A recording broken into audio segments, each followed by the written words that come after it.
Welcome to new TV Telugu. ముందుగా headlines. కేసుపై దర్యాప్తు ఎంతవరకు వచ్చిందని ఆంధ్రప్రదేశ్ సీఎం చంద్రబాబు నాయుడు ఆరా. మదనపల్లి సబ్ కలెక్టర్ కార్యాలయం దస్త్రాలు దహనం కేసును సిఐడికి అప్పగించిన ప్రభుత్వం. ఏపీ రిజిస్ట్రేషన్ వాహనాలు క్యాబ్లను అడ్డుకోవడంపై డ్రైవర్లు డిప్యూటీ సీఎం పవన్ కళ్యాణ్ కు వినతి పత్రం. తెలంగాణ ప్రభుత్వం మానవతా దృక్పథంతో వ్యవహరించాలని కోరిన పవన్. జగన్ పలావ్ పెట్టాడు, చంద్రబాబు బిర్యానీ పెడతాడని అంతా నమ్మారు. ఇప్పుడు పలావ్ లేదు, బిర్యానీ లేదంటూ చంద్రబాబు ప్రభుత్వంపై వైఎస్ జగన్ సెటైర్లు. ఇక డీటెయిల్స్ చూస్తే, ఆంధ్రప్రదేశ్ వ్యాప్తంగా సంచలనం సృష్టించిన మదనపల్లి సబ్ కలెక్టర్ కార్యాలయం దస్త్రాలు దహనం కేసును రాష్ట్ర ప్రభుత్వం సిఐడికి అప్పగించింది. మదనపల్లి సబ్ కలెక్టర్ కార్యాలయం అగ్ని ప్రమాదం కేసుపై దర్యాప్తు ఎంతవరకు వచ్చిందని ఆంధ్రప్రదేశ్ సీఎం చంద్రబాబు నాయుడు సంబంధిత పోలీస్ అధికారులను ప్రశ్నించారు. ఇదే విషయంపై ఆంధ్రప్రదేశ్ డీజీపీ ద్వారకా తిరుమలరావును ప్రాథమిక విచారణ నివేదిక ఇవ్వాలని సీఎం చంద్రబాబు ఆదేశించారు. Madanapalle sub collector office fire accident. What is the impression? అందరికీ ఫైర్ యాక్సిడెంట్ అయింది, షార్ట్ సర్క్యూట్. Simple answer. ఇంక ఇన్వెస్టిగేషన్ ఏమీ అవసరం లేదు. నేను పోతూ ఉంటే నాతో కూడా నారాయణ గారు మంత్రి వస్తే ఆయన వచ్చినాక మా లడ్డా గారు రాకపోతే రమ్మన్నా. నేను ఎక్కించుకున్నాను కారులో. ఎక్కించుకుని ఏం జరిగిందని అడిగాను మా ఇంటెలిజెన్స్ ని. సరే మరి జరిగిందన్నారు. కరెక్ట్ కాదు, మీరు సింపుల్ గా చెప్తున్నారు. డీజీ గారిని రమ్మంటప్పటికే అసెంబ్లీకి వచ్చారు డీజీ గారు. వారిని ప్లస్ సిబిసిఐడి ఇద్దరిని హెలికాప్టర్ ఇచ్చి పంపించారు. ఇక్కడ ఎందుకు నేను ఇంత సీరియస్ గా తీసుకున్నానంటే మీరందరూ గుర్తుపెట్టుకోవాల్సిన అవసరం ఉంది. నేను ఎప్పుడు లా అండ్ ఆర్డర్ని ఈజీగా తీసుకోను. ఎన్ని సవాళ్లున్న లా అండ్ ఆర్డర్లో నేను తప్పు చేయను, తప్పు చేసిన వాడిని వదిలిపెట్టను. That is my policy from the beginning. ప్రజలకు లా అండ్ ఆర్డర్ మెయింటైన్ చేసి తీరాలి. వాళ్ళ జీవితాలతో ఆడుకునే ఏ సివిలైజ్డ్ వరల్డ్ లో కూడా లా అండ్ ఆర్డర్ ప్రాపర్ గా ఉంటే that is the best governance. అవి చూసిన తర్వాత నేను పంపిస్తే అప్పుడు వీరి డౌట్లు వచ్చాయి. సైట్ పోయి చూసిన తర్వాత 1 by 1 కలెక్టర్ గారు వాళ్ళతో వెళ్లారు. అన్నమయ్య కలెక్టర్, ఎస్పీ వీళ్ళందరూ వెళ్లారు. 1 by 1 వెరిఫై చేశారు. వెరిఫై చేస్తే ప్రైవేట్ హౌసెస్ లో వందల కొద్ది ఫైల్స్ పెట్టుకుని సెటిల్మెంట్ చేసి ఫోర్జరీ, ఎంఆర్ఓ సంతకాలు కూడా ఫోర్జరీ పెట్టేసి పై పంపించే పరిస్థితికి వచ్చారు. అంటే మొత్తం ఎంఆర్ఓ ఆఫీస్ ని డెస్ట్రాయ్ చేస్తే ఎవిడెన్సెస్ పోతాయనే పరిస్థితికి వచ్చారు. అక్కడి నుంచి ఇప్పుడు మనం స్పెషల్ చీఫ్ సెక్రటరీ గారు చెప్పినట్టు చాలా ఇంట్రెస్ట్ ఉంది. 22A dotted lands, only 22A అని పెట్టేయడం, సెటిల్మెంట్కి వస్తే 22A తీసేయడం. It is a simple correction in computer. ఒక వ్యక్తి యొక్క జాతకం, వాడి లైఫ్ కథం అయిపోయింది. వారసత్వంగా వచ్చిన 5 ఎకరాల భూమి నాకు సెక్యూరిటీ. ఆ భూమిలో అది కాదన్నప్పుడు అటు ఇటు తిరిగితే పలకరించేవాళ్ళు లేరు. అదే ఆవేదనతో చెప్పాడు స్పెషల్ చీఫ్ సెక్రటరీ. చాలా మంది ఏడ్చిలో ఉన్నారు, చనిపోయిన ఉన్నారు, కబ్జాలు జరిగాయి, ల్యాండ్ గ్రాబింగ్ జరిగింది. అడ్మినిస్ట్రేషన్ పట్టించుకోకపోయే కొందికి ఏం చేయాలో తెలియకుండా నానా ఇబ్బందులు పడ్డారు. ఇవన్నీ జరిగాయి. విశాఖపట్నం ఒక కేస్ స్టడీ, తిరుపతి ఒక కేస్ స్టడీ, ఒంగోలు, నెల్లూరు, కడారు. ఇవే కాకుండా అడవులను కూడా కొట్టేసే పరిస్థితికి వచ్చారా? అంటే కొండలను కూడా డిస్ట్రాయ్ చేసి అక్కడే మొరం ఇవన్నీ కూడా తీసిపోయే పరిస్థితికి వచ్చారు. చాలా జరిగాయి ఇవన్నీ. ఇప్పుడు ఇక్కడ 9 లక్షల ఎకరాలు దగ్గర ఫ్రీ హోల్డ్ చేశారు. ముందుగానే ఆ ల్యాండ్ కొంత కొనేసి ఫ్రీ హోల్డ్ చేసి వీళ్ళు రెగ్యులరైజ్ చేసుకున్నారు. అసైన్ ల్యాండ్సే కాదు, అన్ని ల్యాండ్స్ కూడా free assign lands. Your right, assign lands free hold చేసి ఆ ఫ్రీ హోల్డ్ చేసింది వీళ్ళు రిజిస్ట్రేషన్ చేసుకునే పరిస్థితికి వచ్చారు. అంటే ఇవన్నీ ఎంత ఫ్రాడ్ చేయాలని చేసే పరిస్థితికి వచ్చారు. దీని మీద మనం అందరం గుర్తుపెట్టుకోవాల్సింది.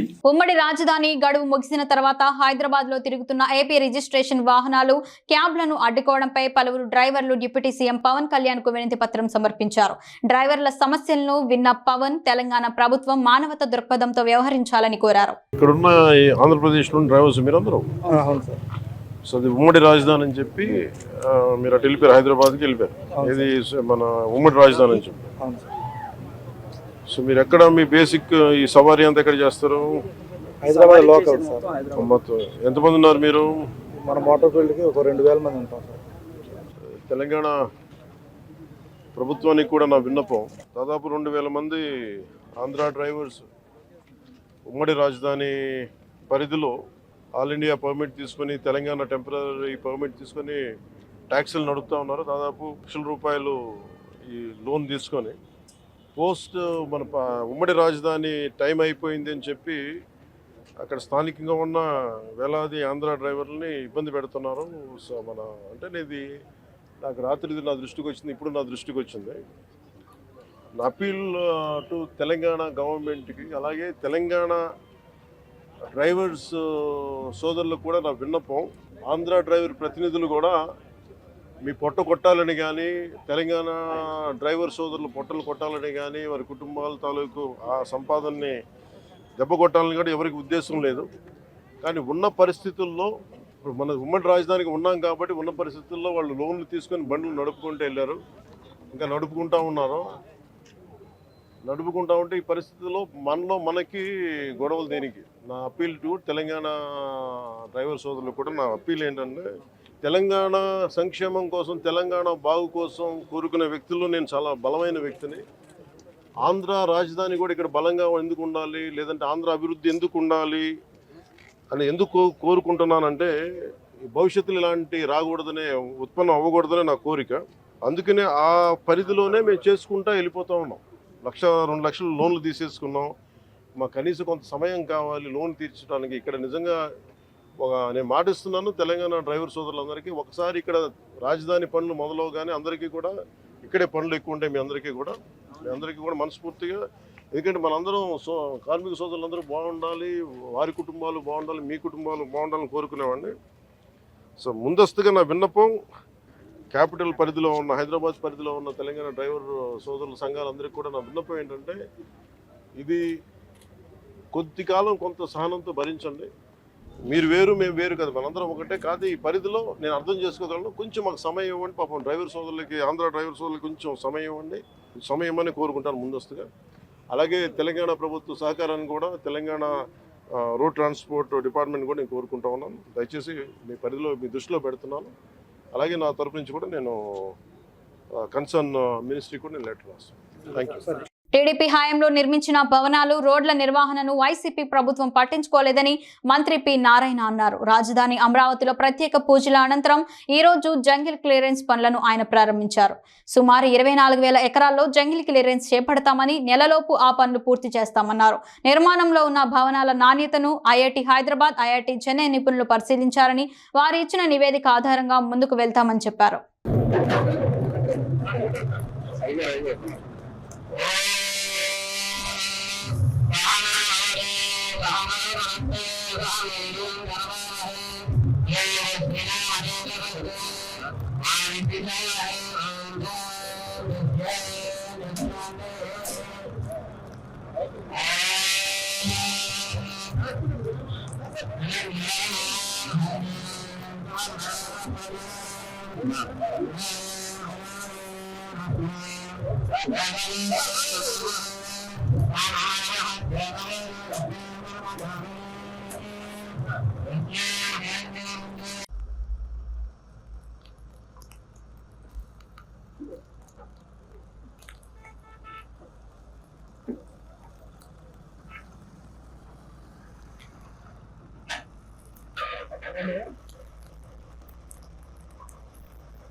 వైసీపీకి పిఠాపురం మాజీ ఎమ్మెల్యే పెండెం దొరబాబు భారీ షాక్ ఇచ్చారు. పార్టీ ప్రాథమిక సభ్యత్వానికి రాజీనామా చేస్తున్నట్లు ప్రకటించారు. వైసీపీలో సరైన గుర్తింపు లేకపోవడంతో పార్టీని వీడుతున్నట్లు దొరబాబు తెలిపారు. రాజకీయ లబ్ధి కోసం కాదని పిఠాపురం నియోజకవర్గ అభివృద్ధి తన ధ్యేయమన్నారు. తాను ఎలాంటి పదవులు ఆశించడం లేదని, ప్రజలకు మేలు జరగాలనేదే తన కోరికని స్పష్టం చేశారు. కానీ నేను చేయలేదు. కారణం ఏంటంటే ఇక్కడ ఉండే ప్రజానికంతో పిఠాపురం అయితే చేద్దారనుకున్నాను. పిఠాపురం పవన్ కళ్యాణ్ గారు చేశారు. కాకినాడకు నేను వెళ్ళలేదు. సలహాలు జనసేన పార్టీకి పవన్ కళ్యాణ్ గారికి నా వలన ఏ రకంగా ఉపకారం ఉంటుందంటే ఆ రకంగా ఉంటుంది. అంటే గతంలో ఎన్నికల సమయంలో ఇల్లు కూడా ఇవ్వలేదు. ఇప్పుడు నేను జగన్ గారి గురించి చెప్పినప్పుడు ఏం చెప్పానో దాన్ని బట్టి మిగతా వాళ్ళ గురించి నేను మాట్లాడలేదంటే మీ అందరికీ తెలిసింది. మేము అవన్నీ నేను ఒకరి గురించి మాట్లాడేంత మనకు అవసరం లేదని. మీ నియోజకవర్గం అభివృద్ధి అంటారు కాబట్టి అటువంటి వాళ్ళు ఉంటే నియోజకవర్గం 100% ప్రజల మా నాయకులు, మా సర్పంచులు అందరూ కోరిక మేరకే ఏ నిర్ణయం తీసుకున్నారు. ఇప్పుడు రాజకీయంగా నేనేదో రేపు ఎమ్మెల్యే అవ్వాలనో లేదంటే ఇంకో రంగా నేను నెక్స్ట్ పోటీ చేయనని కూడా నేను ఆల్రెడీ గత ప్రభుత్వంలోనే నేను చెప్పుకున్నాను. చేస్తే ఈసారి చేయాలనుకున్నాను, నెక్స్ట్ చేయనని కూడా చెప్పడం జరిగింది. ఆ రకంగానే ముందుకెళ్తానని చెప్పింది. రాజకీయ ఆలోచనతోటి నేను ఏది చేయను.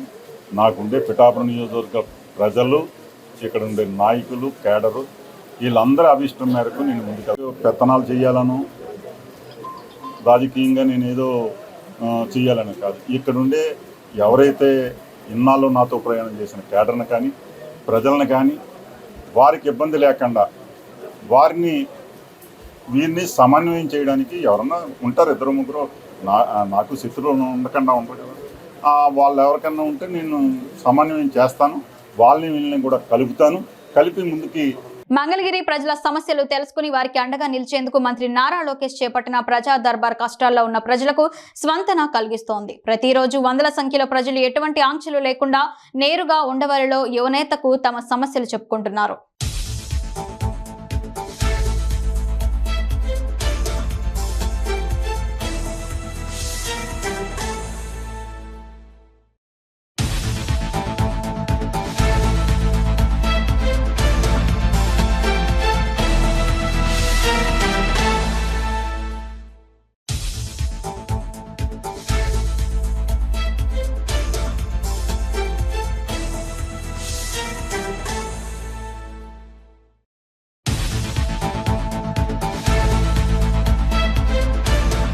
సచివాలయంలో ఏపీ హోంమంత్రి వంగలపూడి అనితను వైఎస్ వివేకానందరెడ్డి కుమార్తె డాక్టర్ సునీతారెడ్డి కలిశారు. వైఎస్ వివేక హత్య తదనంతరం పరిణామాలను హోంమంత్రి దృష్టికి సునీత తీసుకెళ్లారు. జగన్ ప్రభుత్వంలో తన తండ్రి హత్య కేసులో జరిగిన అన్యాయం గురించి అనితకు ఆమె వివరించారు. కేసును పక్కదారి పట్టించేందుకు విశ్వ ప్రయత్నం చేశారని చెప్పారు.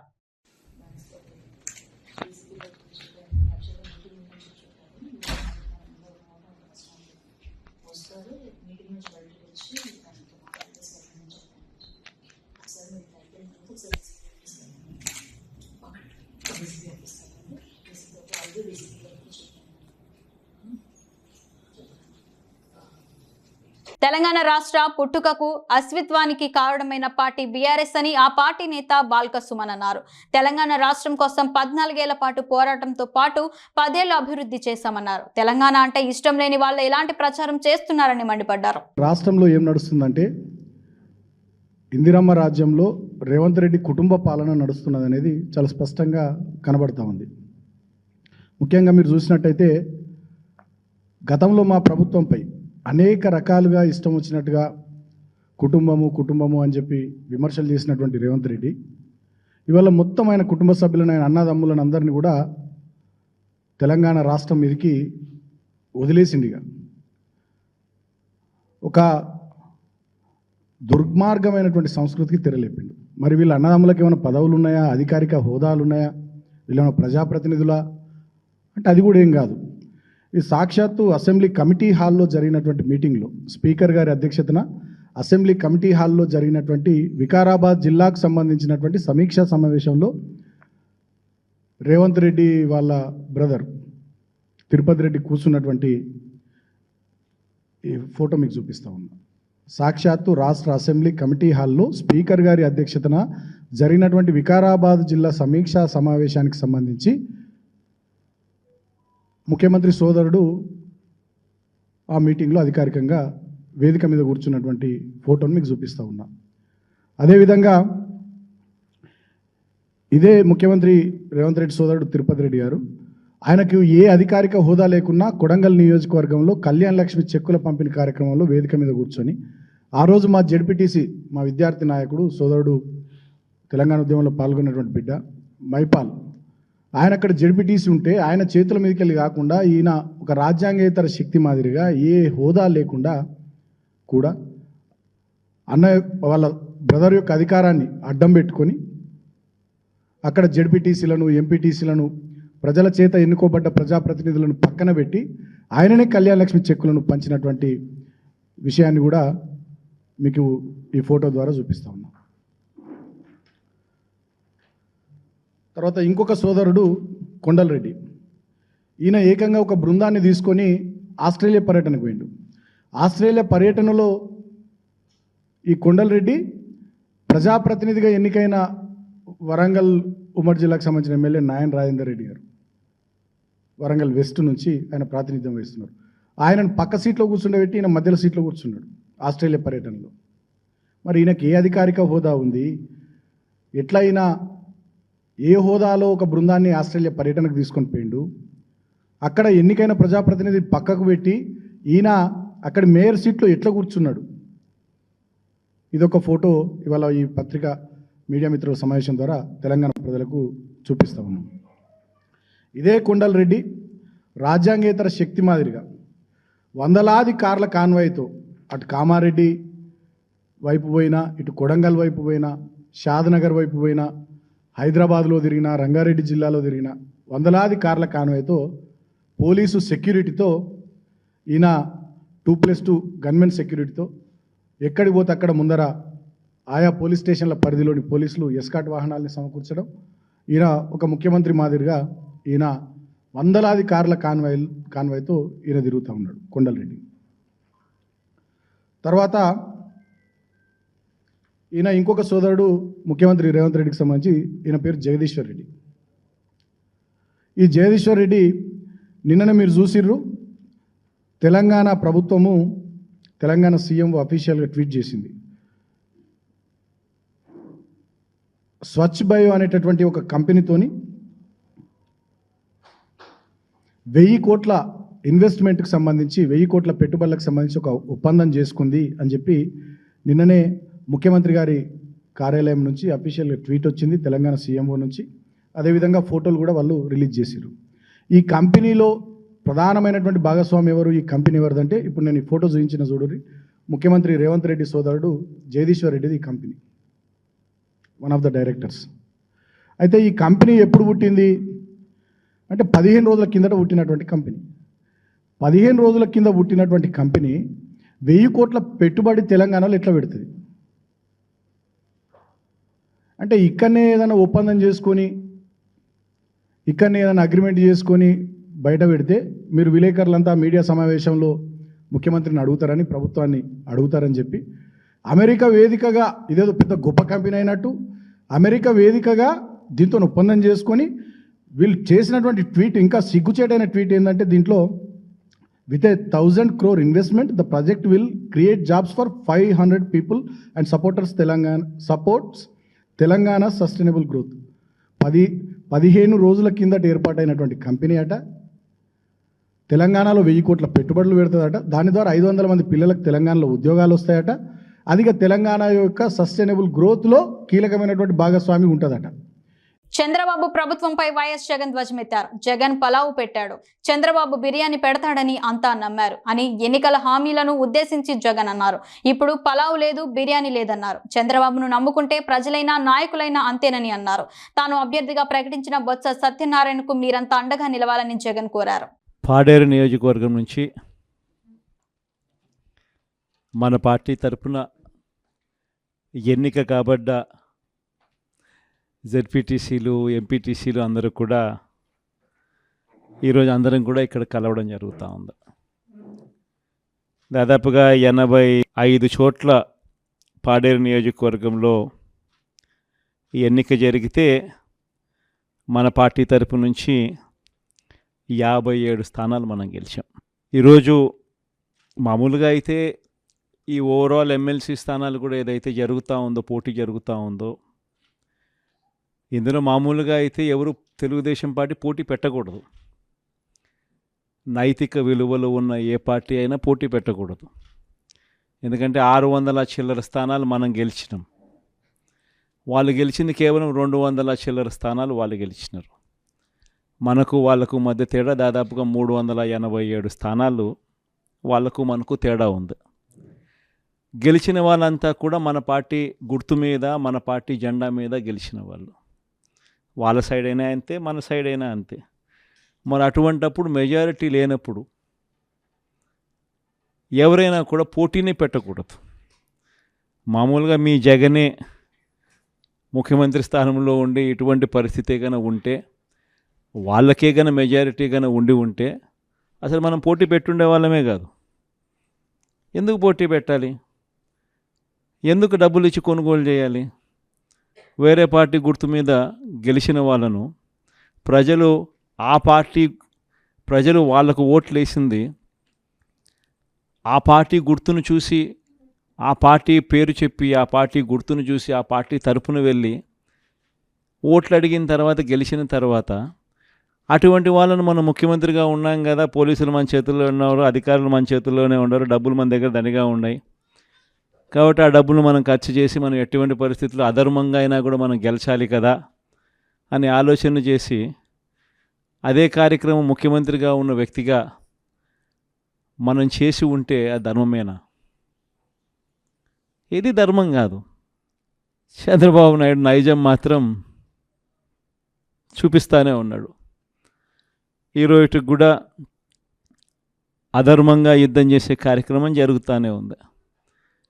అధర్మంగా యుద్ధం చేసే కార్యక్రమంలో భాగంగా మన పార్టీ తరపు నుంచి ఎవరైతే గెలిచినారో వాళ్ళందరికీ ఫోన్లు చేయడం, లేదా వాళ్ళ దగ్గరికి మనుషులను పంపించడం, నీకు 5 లక్షలు ఇస్తా, నీకు 10 లక్షలు ఇస్తా, వస్తావా అని పిలవడం, అడగడం. ఎంత మటుకు అంటే రాజకీయాలలో విలువలు అనేటివి పూర్తిగా అట్టడుగు స్థానంలోకి తీసుకొని పోయే కార్యక్రమం జరుగుతూ ఉంది. ఏ రోజైనా కూడా ఒక రాజకీయ నాయకుడు ఎదగాలంటే మాత్రం విలువలు, విశ్వసనీయతతో కూడిన రాజకీయాలు చేస్తేనే ఆ రాజకీయ నాయకుడు ఎదుగుతాడు. ఏ రోజైతే మనం మన క్యారెక్టర్ని అమ్ముకుంటామో, ఏ రోజైతే మనం విలువలను, విశ్వసనీయతను రెండింటినీ కూడా పక్కన పెట్టి రాజకీయాలు చేయాలని ఎప్పుడైతే మనం ఆలోచన చేస్తామో అప్పుడు ప్రజలకు సమాధానం చెప్పడం కథ దేవుడు ఎరుగు, ఇంట్లో కూడా మనకు గౌరవం ఉండదు. ఇంట్లో కూడా మనకు గౌరవము, వాల్యూ ఉండదు అన్న సంగతి ప్రతి ఒక్కరూ కూడా గుర్తుపెట్టుకోమని కోరుతా ఉన్నా. నేనైతే నా జీవితంలో రాజకీయాలు నేను అట్టే చేశా. నేను కాంగ్రెస్ పార్టీ నుంచి బయటకు వచ్చినప్పుడు వెనక్కి తిరిగి చూస్తే నా వెనకాల ఎవరు లేరు. నేను మా అమ్మ ఇద్దరమే బయటకు వచ్చింది.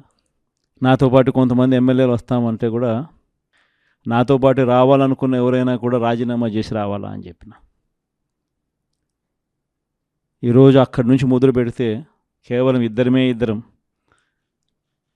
పార్టీ నుంచి బయటకు వచ్చి మొదలు పెడితే ఈరోజు దేవుని దయతో ప్రతి అడుగులోనూ కూడా విలువలతో కూడిన రాజకీయాలే చేశాము, విశ్వసనీయతతో కూడిన రాజకీయాలే చేశామని గర్వంగా తలెత్తుకొని కూడా చెప్పగలుగుతాం. ఎందుకు మొన్న ఎలక్షన్లే 2014 ఎలక్షన్ మీ అందరికీ గుర్తుండే ఉంటుంది. మనం ఓడిపోయాం ఆ ఎలక్షన్. ఓడిపోయేటప్పుడు కూడా నా దగ్గరికి చాలామంది వచ్చినారు, మన వాళ్ళే నా దగ్గరికి కూడా వచ్చినారు. మన మంచి కోసమే చెప్పారు, నా మంచి కోసమే చెప్పారు. అన్న చంద్రబాబు నాయుడు ఇష్టం వచ్చినట్టు అబద్ధాలు ఆడుతూ ఉన్నాడు, రైతులకు రుణమాఫీ అంటూ ఉన్నాడు, మహిళలకు రుణమాఫీ అంటూ ఉన్నాడు, ఇంటింటికి ఉద్యోగం అంటున్నాడు, ఉద్యోగం ఇకపోతే 2000 అంటున్నాడు, ప్రతి ఒక్కరికి 3 సెంట్ల స్థలం అంటూ ఉన్నాడు. ఈయన చంద్రబాబు నాయుడు అంటూ ఉన్నాడన్నా, మనం కూడా అనకపోతే ఎట్టా, మనం కూడా రైతులకు రుణమాఫీ చేయకపోతే చేస్తామని చెప్పకపోతే ఎట్టా, ఫస్ట్ చెప్పేసేయండి నా, మళ్ళీ సంగతి మళ్ళీ చూస్తాము అని నాతో కూడా చెప్పినారు. కానీ చెయ్యలేనిది, జరగనిది చెప్పడానికి మీ జగన్ ఇష్టపడలా, అబద్ధం చెప్పనందుకు ఆ ఎన్నికల్లో మనం ఓడిపోయినాం. ఆ ఎన్నికల్లో మనం ఓడిపోయి ప్రతిపక్షంలో కూర్చున్నాం. దాని తర్వాత చంద్రబాబు నాయుడు పరిపాలన చేశాడు. అడ్డగోలుగా ఆయన చెప్పినవన్నీ అబద్ధాలు అని చెప్పి ప్రజలందరూ కూడా నమ్మేట్టుగా, ప్రజలందరికీ కనిపించేట్టుగా చంద్రబాబు నాయుడు అనే వ్యక్తి ప్రజలను మోసం చేశాడు అన్నది తెలిసేట్టుగా ఆ తర్వాత 2019 ఎన్నికలు వచ్చేసరికి ఏకంగా చంద్రబాబు నాయుడు అనే వ్యక్తికి డిపాజిట్లు కూడా దక్కని అందువానమైన పరిస్థితులకి పోయాడు. 2019లో మనం అధికారంలోకి వచ్చినాం. మన మేనిఫెస్టోలో చెప్పింది ఏది కూడా పలాని మాట చెప్పినామనంటే ఒక్క మాట కూడా తప్పకుండా మొట్టమొదటిసారిగా రాజకీయాలలో విలువలు అంటే ఏమిటి, విశ్వసనీయత అంటే ఏమిటి అనే పదానికి మనం అర్థం తీసుకొస్తూ అడుగులు వేశాం మొట్టమొదటిసారిగా. ఇంతకుముందంతా మేనిఫెస్టో అంటే చెత్తబుట్టలో వేసే డాక్యుమెంట్. మొట్టమొదటిసారిగా మేనిఫెస్టో అంటే చెత్తబుట్టలో వేసే డాక్యుమెంట్ కాదు. మేనిఫెస్టో అని అంటే ఒక బైబిలు, ఒక భగవద్గీత, ఒక ఖురాన్ అని చెప్పి మొట్టమొదటిగా నిర్వచనం మారుస్తూ చెప్పిన ప్రతి మాట కూడా నెరవేర్చాం. ఒక 10% జనాభాలు మాత్రం చంద్రబాబు నాయుడు మోసాన్ని నమ్మారు. చంద్రబాబు నాయుడు క్యాంపెయినింగ్ ఇంటింటికి పోయినప్పుడు వాళ్ళ ఎమ్మెల్యేలు చేసిన క్యాంపెయిన్ పిల్లలు కనపడితే నీకు 15,000, నీకు 15,000, నీకు 15,000, నీకు 15,000 సంతోషమా అని అడిగే క్యాంపెయిన్. వాళ్ళ అమ్మ కనపడితే నీకు 18,000 సంతోషమా అని అడిగే క్యాంపెయిన్. వాళ్ళ ఇంట్లో ఇంకొక ఆడవాళ్ళు కనపడితే నీకు మళ్ళీ 18,000 సంతోషమా అని అడిగే క్యాంపెయిన్. వాళ్ళ ఇంట్లో ముసలోళ్ళు ఎవరైనా బయటకు వస్తే నీకు నెలకు 4,000 పెన్షన్ సంతోషమా అని అడిగే క్యాంపెయిన్. వార్తలు ముగించే ముందు హెడ్లైన్స్ మరోసారి. కేసుపై దర్యాప్తు ఎంతవరకు వచ్చిందని ఆంధ్రప్రదేశ్ సీఎం చంద్రబాబు నాయుడు ఆరా. మదనపల్లి సబ్ కలెక్టర్ కార్యాలయం దస్త్రాలు దహనం కేసును సిఐడికి అప్పగించిన ప్రభుత్వం. ఏపీ రిజిస్ట్రేషన్ వాహనాలు క్యాబ్లను అడ్డుకోవడంపై డ్రైవర్లు డిప్యూటీ సీఎం పవన్ కళ్యాణ్కు వినతి పత్రం. తెలంగాణ ప్రభుత్వం మానవతా దృక్పథంతో వ్యవహరించాలని కోరిన పవన్. జగన్ పలావ్ పెట్టాడు, చంద్రబాబు బిర్యానీ పెడతాడని అంతా నమ్మారు. ఇప్పుడు పలావ్ లేదు, బిర్యానీ లేదంటూ చంద్రబాబు ప్రభుత్వంపై వైఎస్ జగన్ సెటైర్లు. న్యూ టీవీ న్యూస్ ఇంతటితో సమాప్తం. తిరిగి రేపటి బులెటిన్లో మళ్ళీ కలుసుకుందాం. అంతవరకు సెలవు, నమస్కారం.